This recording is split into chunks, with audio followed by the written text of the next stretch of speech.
Welcome to Sasikala Ashtakumar YouTube channel. நீங்க இன்னைக்கு பார்க்க போறது ரொம்ப டேஸ்டா குயிக்கா செய்யக்கூடிய ஒரு சட்னி, அதாவது கேரட் சட்னி. கேரட் சட்னி வந்து இட்லி, தோசை, பனியாரம், ஊத்தப்பம், அடை வெரைட்டிஸ் இது எல்லாத்துக்குமே ஒரு சூப்பர் காம்பினேஷனா இருக்கும். இந்த சட்னி செய்யறதுக்கு முன்னாடி கேரட்ல முதல்ல என்னென்ன ஹெல்த் பெனிஃபிட் இருக்குன்னு நம்ம பார்க்கலாம். கேரட் வந்து பொதுவாகவே நம்ம கண்ணுக்கு ரொம்ப ரொம்ப நல்லது, நம்ம ஸ்கின்னுக்கும் ரொம்ப நல்லது. அது மட்டும் இல்லாம கிட்னி ஃபங்க்ஷனுக்கு ரொம்ப நல்லது, நம்மளோட லிவர் ஃபங்க்ஷனுக்கும் ரொம்ப நல்லது, நம்மளோட ஹார்ட்டுக்கும் ரொம்ப ரொம்ப நல்லது. அது மட்டும் இல்லாமல் ஆன்டி கேன்சர் ப்ராப்பர்ட்டியும் இதில் இருக்குது. இவ்வளோ ஹெல்த் பெனிஃபிட்ஸ் உள்ள ஒரு கேரட் வச்சு செய்யக்கூடிய இந்த கேரட் சட்னியை எப்படி செய்யறதுன்னு சொல்லி பார்க்கலாம். 2 கேரட் தோல் சீவிட்டு எடுத்துக்கலாம்.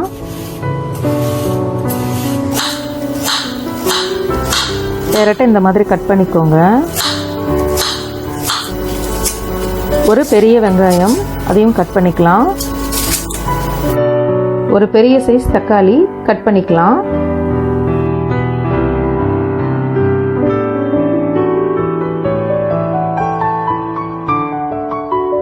இப்போ வந்து அடுப்பில் கடாய் சூடானதுக்கப்புறம் 1 டேபிள் ஸ்பூன் எண்ணெய் விட்டுக்கலாம். கடலைப்பருப்பு 1 டேபிள் ஸ்பூன், உளுந்து பருப்பு 1 டேபிள் ஸ்பூன். நான் இப்போ வந்து வரமிளகாய் சேர்க்குறேன். நான் வந்து 7 மிளகாய் சேர்க்குறேன். இந்த மிளகாய் வந்து கொஞ்சம் காரம் கம்மியாக தான் இருக்கும், நீங்கள் உங்கள் காரத்துக்கு தகுந்த மாதிரி சேர்த்துக்கோங்க.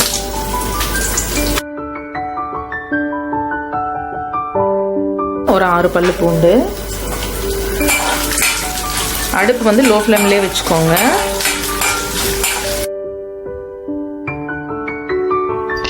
கட் பண்ணி வச்சு பெரிய வெங்காயத்தை இது கூட சேர்த்துக்கலாம். வெங்காயம் வந்து ஒரு 2 நிமிஷம் வதக்குங்க.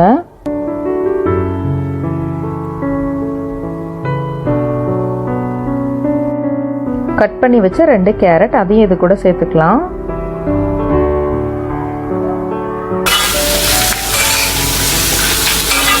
கேரட் வந்து நல்லா வதங்கணும்.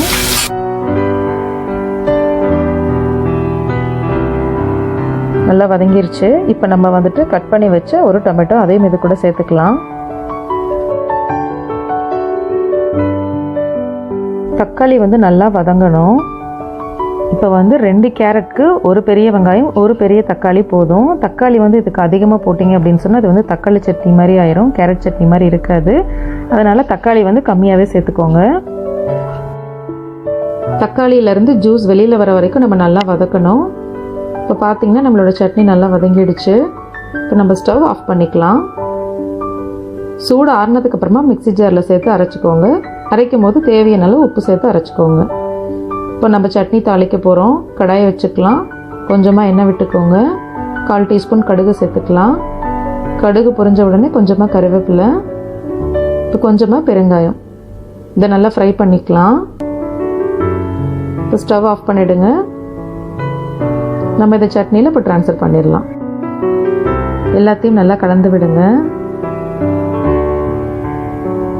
இப்போ பார்த்தீங்கன்னா சூப்பரான கலர்ஃபுல்லான டேஸ்டான கேரட் சட்னி ரெடி ஆயிடுச்சு.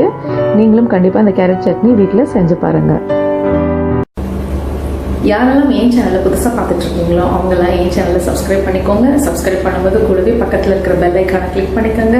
ப்ளஸ் யாருக்கெல்லாம் என்னோட வீடியோ பிடிச்சிருக்கோ அவங்கெல்லாம் என் சேனலை லைக் பண்ணுங்கள், ஷேர் பண்ணுங்கள், கமெண்ட் பண்ணுங்கள். தேங்க்ஸ் ஃபார் வாட்சிங்.